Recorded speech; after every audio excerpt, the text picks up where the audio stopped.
Hello everybody, welcome back to the workshop. So in this video I wanted to talk very briefly, if I could, and share with you some of my thought processes around how you can take and market yourself better as a blacksmith. Now if you're a fan of the channel and you've been a long-time subscriber, we do these type of business talks from time to time, as I do try to take and help the blacksmithing community out there get paid better for your ironwork and to charge yourself appropriately for that level of ironwork that you may happen to be at. So some of the ways that you can take and get paid better for your ironwork, or that you can more or less market yourself better and therefore make a higher income doing what it is that you love to do, which is blacksmithing, whether that be on a self-supporting hobby basis or if it's going to be a full-time income for you and your family. I hope these key tips will help. One of the biggest things that I see that people do is not get involved with the online presence. If you don't have an online presence right now in this day and age of technology, you don't have a presence at all. It used to be that you could go around to craft shows, you could be known very well locally, you could get with just kind of some builders maybe, and it was that simple. You make a few handshakes, kiss a few babies, and boom, you're in the door and you kind of have a business going. You might have had to take and run a craft show circuit or something like that, but it was a fairly non-complex way of making a living.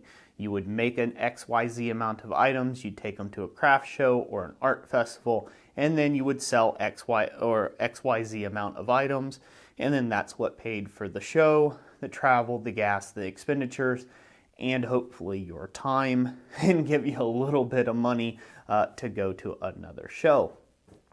Those days have since passed. They're not fully gone.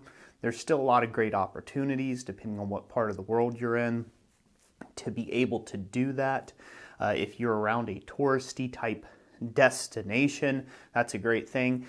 Dayton, Ohio, where I live, currently is not what we would consider a tourist destination by any stretch of the imagination.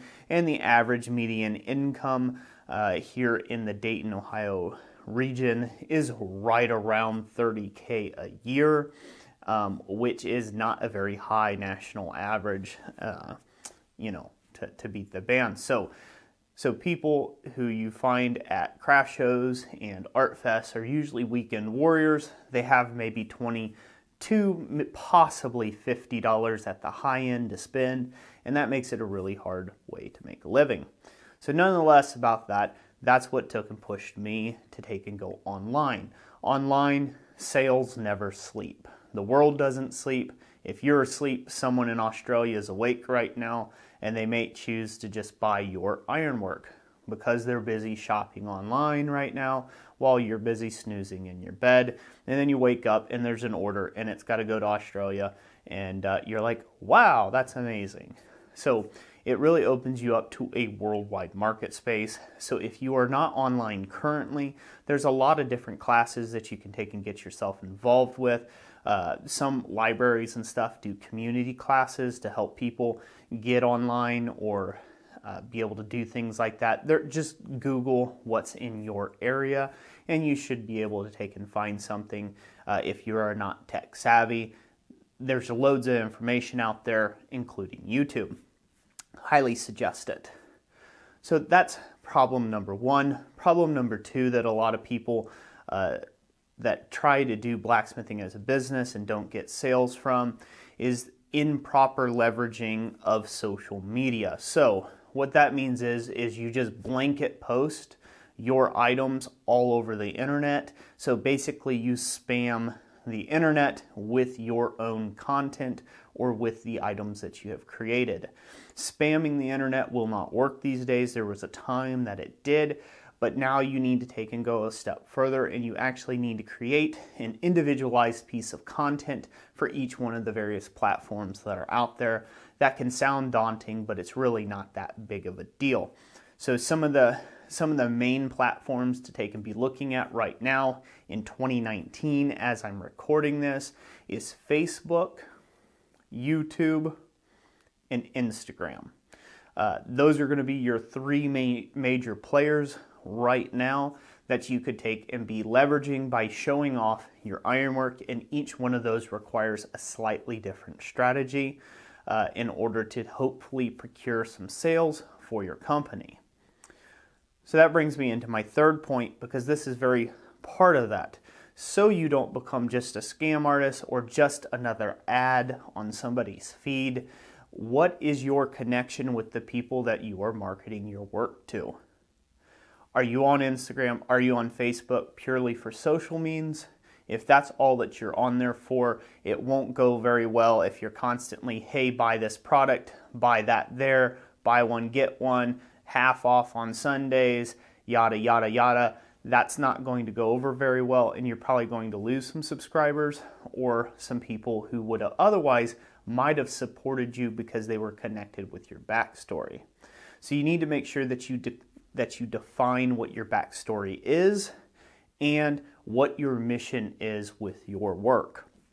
Be very clear about that from moment one.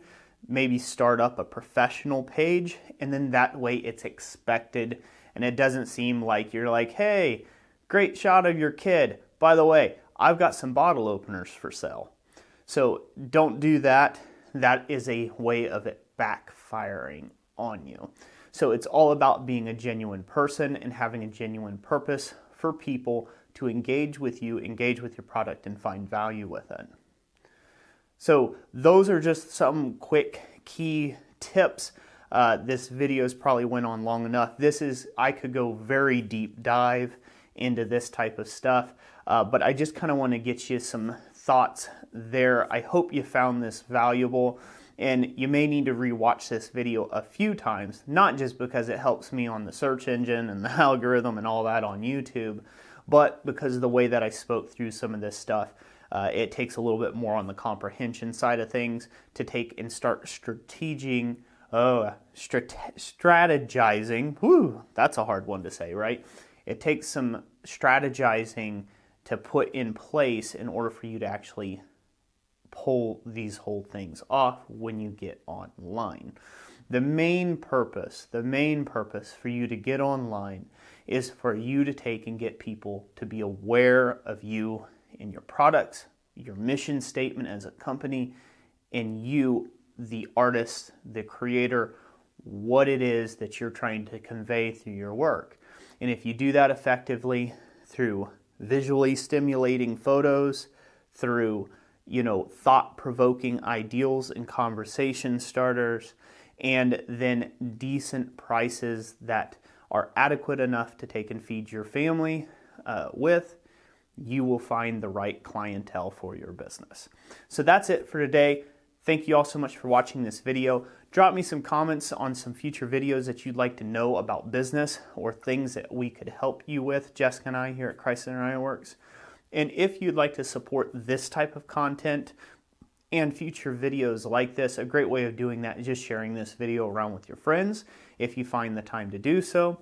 And if you'd like to support us financially here at Christ Center Ironworks to produce this content and become a channel sponsor, the best way to do that is go check out our website over at blacksmithpdfs.com and consider purchasing yourself a ebook around blacksmithing and business or a Power Hammer plan bundle. That would help out greats, and we would appreciate you all.